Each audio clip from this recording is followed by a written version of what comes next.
Well, Travis and Jessica are right. We are set free. And that means that you get to choose, and I get to choose.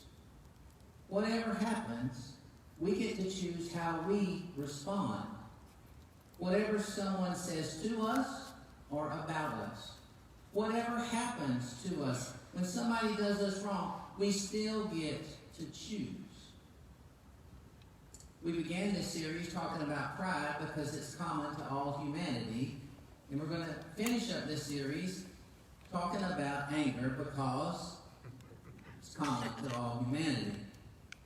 We're going to look at 4 scriptures in particular tonight. And as I read these scriptures, 2 on anger, 2 on serenity, I just want you to think.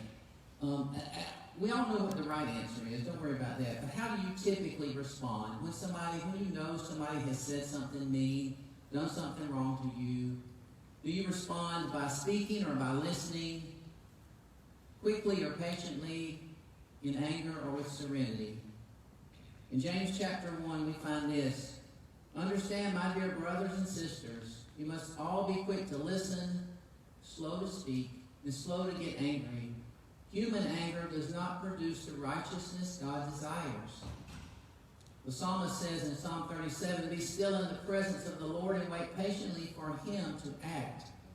Don't worry about evil people who prosper or fret about their wicked schemes. Stop being angry. Turn from your rage.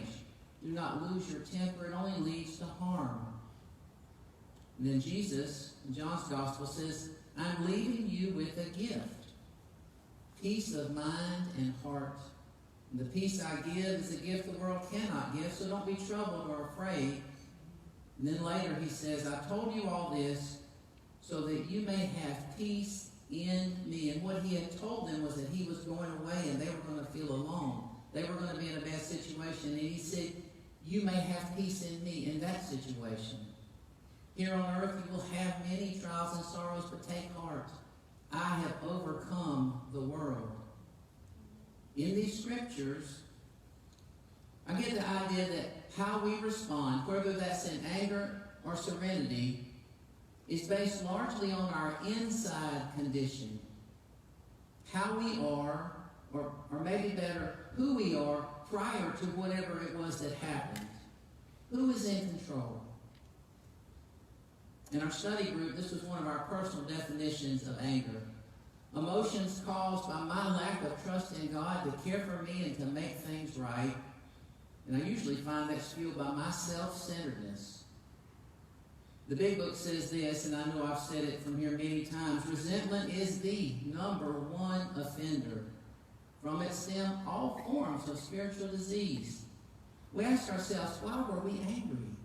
In most cases, we found that our self-esteem, our pocketbooks, our ambitions, our personal relationships, including sex, which we talked about last week, were hurt or threatened. So we were sore, we were burned up. We can choose to live in anger, but at what cost? I heard from friends that they heard these sayings shared in AA meetings that you can't put somebody in jail unless you're willing to stand guard. And you can't hold somebody down unless you're down there with them. Because see, anger is a secondary emotion. Whatever it is, there's something under that. And often, if we look inside, God will show us that it is fear. Fear that we won't get something we want or that we might lose something that we have. But we'll often find that we respond in anger because we feel threatened. But the Big Book says if we were to live, we had to be free of anger. The grouch and the brainstorm were not for us. They may be the dubious luxury of normal men, but for alcoholics, these things are poison. I'm quoting a lot from these books because I want you to know that I'm learning this along with you. I'm not speaking of my own personal experience yet because I'm on this journey right along with everybody else. So we're going to look at a long quote from the 12 and 12. We're going to put it up on the screen. I just want you to think about this and think about how these words hit you. It is a spiritual axiom that every time we are disturbed, no matter what the cause, there is something wrong with us. If somebody hurts us and we are sore, we are in the wrong also. But are there no exceptions to this rule? What about justifiable anger? If somebody cheats us, aren't we entitled to be mad? Can't we be properly angry with the self-righteous folk? Few people have been more victimized by resentments than have we alcoholics. It mattered little whether our resentments were justified or not.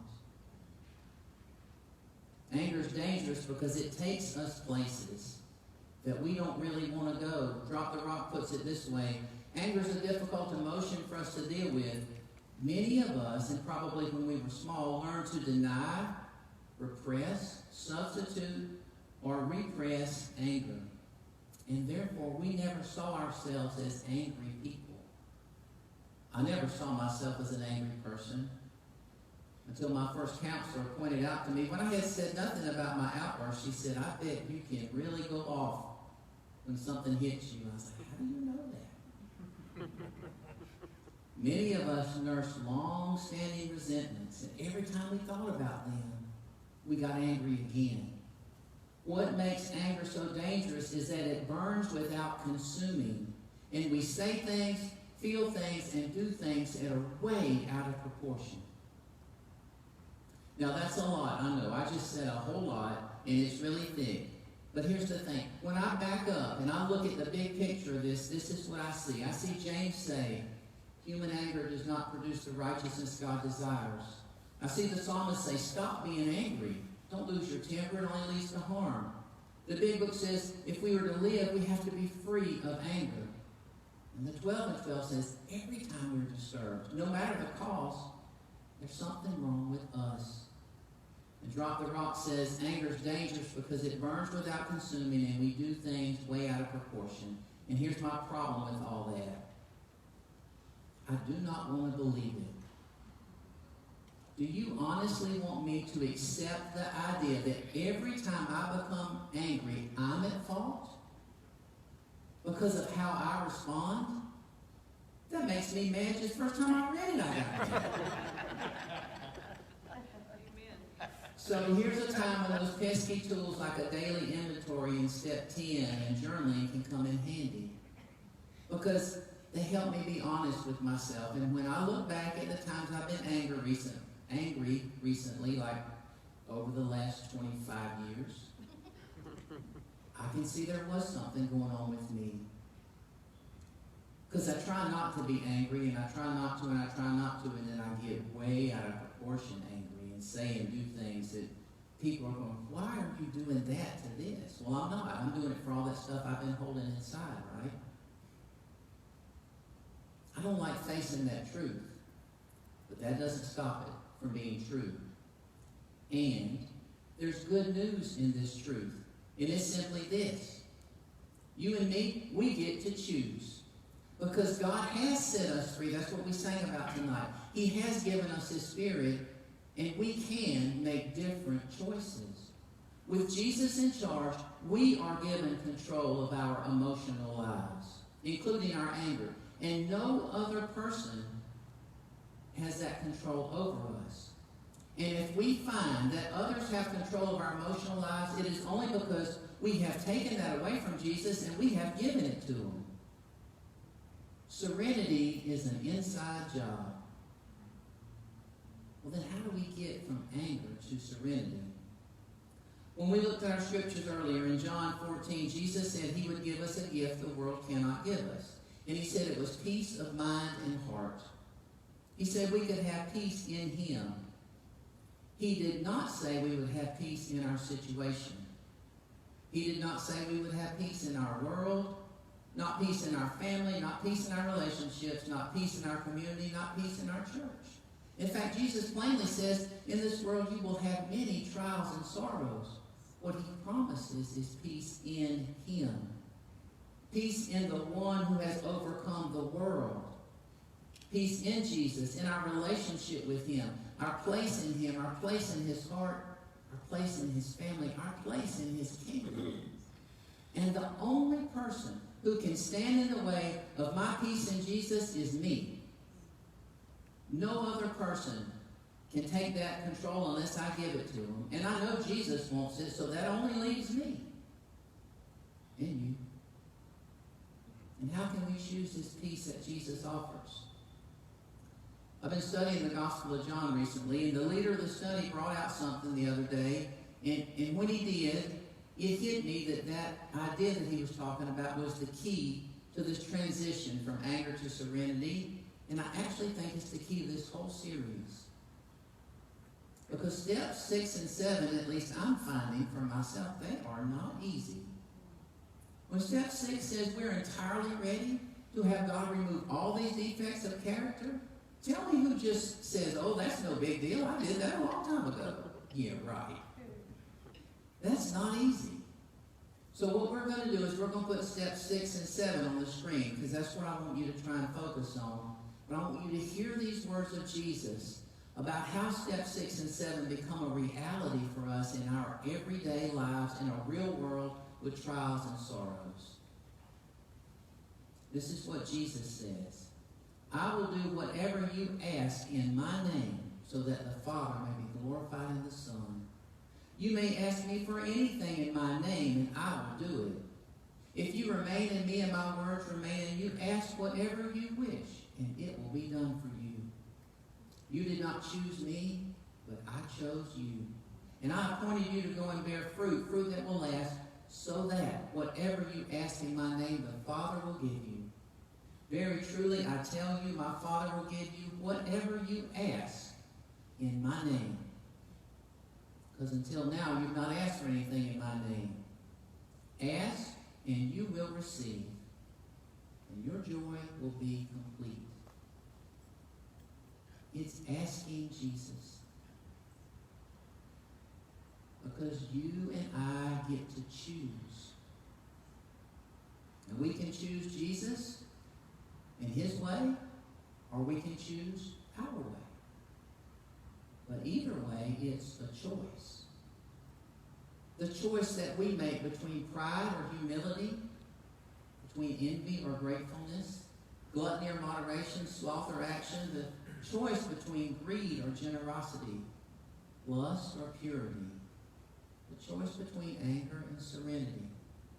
And the path from wherever we find ourselves right now to where we want to be is the choice to reject fear and pride that fuel our character defects and choose the way of Jesus, the one who enables our transformation, something he does day by day, moment by moment, choice by choice.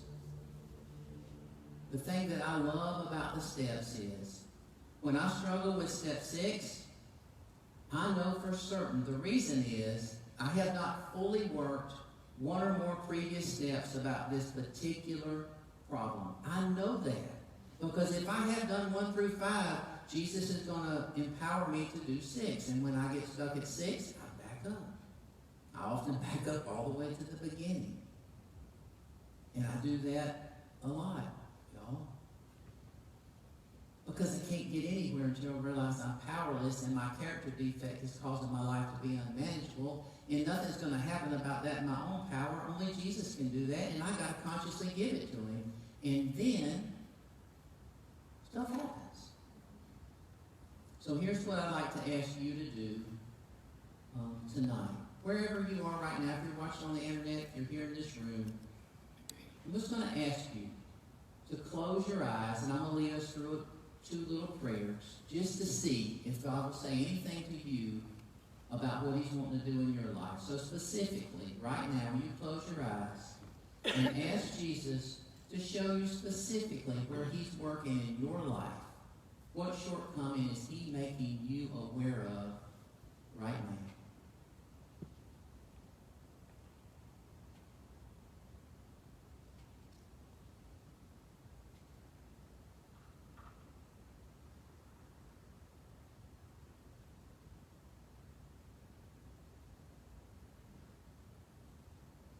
Now, with that in mind, will you ask Jesus to make you willing to become entirely ready for him to remove this particular defect of character?